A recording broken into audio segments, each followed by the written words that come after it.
Hi, I'm Bill with Journey Beyond Overland. Bunker Industries sent us some traction boards and asked us to take a look and give our opinion on what we think. So let's open up this box and take a look. Although the shipping box was a little bit big for their contents, the actual box from Bunker Industries was well packaged and carefully thought out. I like the idea of this nice bag because in all honesty, when it's all said and done, we will probably carry these right here. Because the tailgate will close and they'll ride perfectly right there and be easy to get to, easy access. Both if you're in stock and you're needing a set of traction boards, or the other use that I'll commonly do is leveling the vehicle when we're at camp. Grab it and here we go.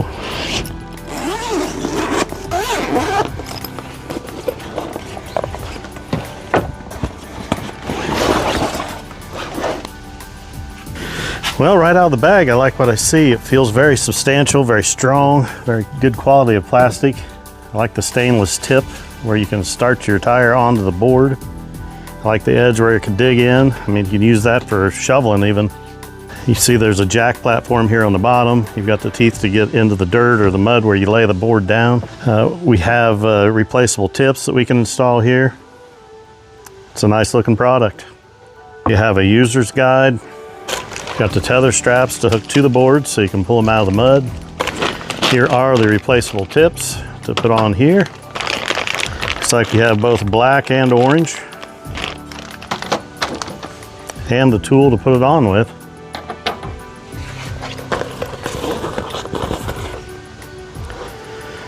And a removal tool as well. Well, since we're here and we've got these on the tailgate, I think I'll go ahead and put things together. We'll go ahead and put the replaceable tips on. We'll go ahead and put the tether straps on and get everything packaged and ready to go for our next trip.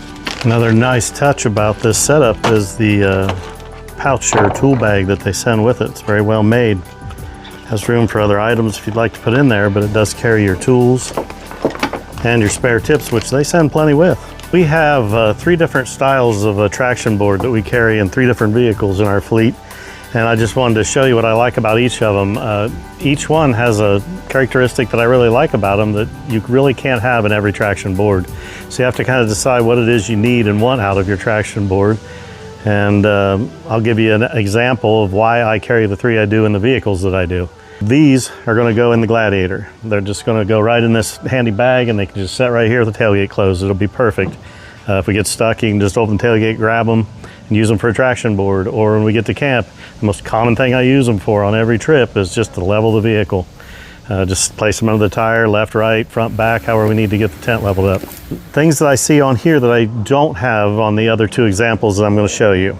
The stainless tips, the stainless traction aid right here. This is very significant, very heavy duty.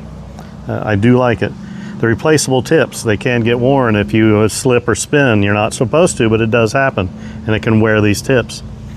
They are replaceable and they came with. I like the compact design. It's very rigid, very strong. It's going to hold the weight of the Gladiator fine.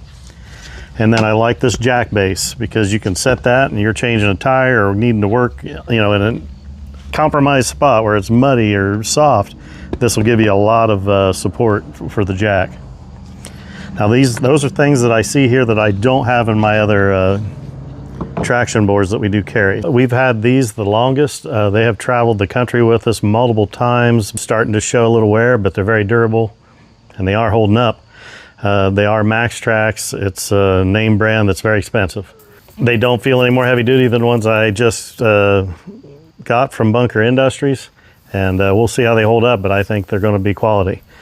The thing I like about these, that longer footprint is excellent for sand and super soft conditions. However, then it's very bulky to put anywhere. You have to find a place to put it on your vehicle, and some folks use it like a status symbol. I'm not really into that, and I have enough things on my vehicles. You can see this thing's always packed. If we were to take them, they would go in the same place the Bunker Industries are going to go, but it takes up a lot more space. So I like the compact design of the Bunker Industry versus these. These tips are not replaceable. You'll see some of them are chipped, bent, and starting to wear down, and there's nothing you can do about that. There isn't a jack base on the bottom side. They are what they are. They've done the job, they're quality, they're good for also bridging gaps. Finally, the other type of traction board we carry are made by Go Treads. As you can see, they stack very compact. There isn't a lot of room to keep MaxTrax in that vehicle. but they simply unfold. I didn't know how I would like them, but you can see when they're unfolded to full length, they're actually longer than the MaxTrax. So that's a benefit. If you're trying to bridge a gap, the problem is, of course, they are flexible, so you're kind of hindered in that regard.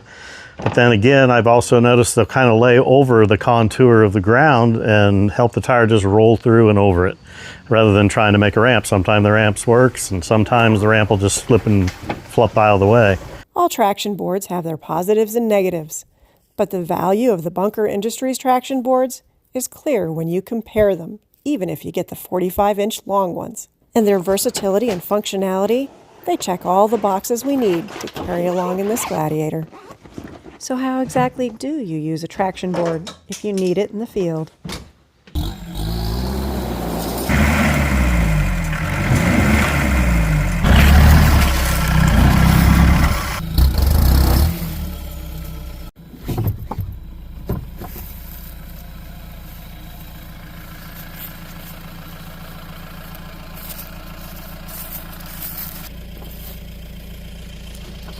Once you get to a point where you decide you want to use a traction board, you need to dig out in front of the tire to make sure there's a nice ramped surface, straight to the traction board and off of the obstacle.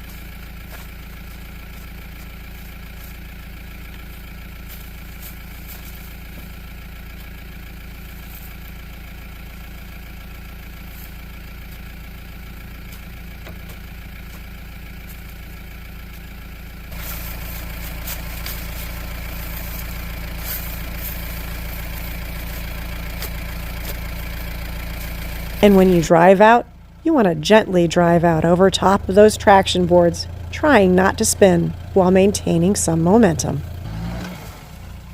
If you encounter a scenario like this, the best thing to do is to get out and move the traction board, repositioning it for better traction instead of burying it. So at the end of the day, if I were ordering some traction boards, which ones would I order? Which ones do I like the best? I've had experience with all of these. These, fairly expensive. They work fine. They're very bulky. They don't have the features that come standard with the Bunker Industries traction board. You can get them, but it costs extra, substantially more.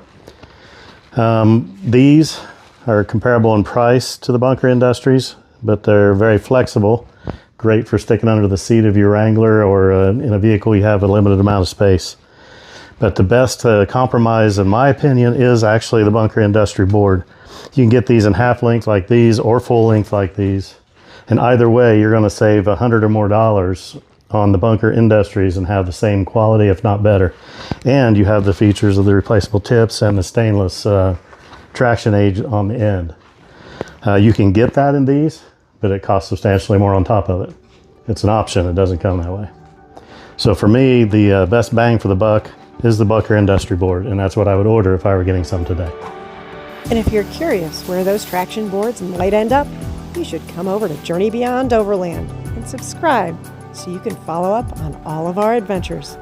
Thanks so much for watching, and until we see you again, make sure to go out and find your own adventure.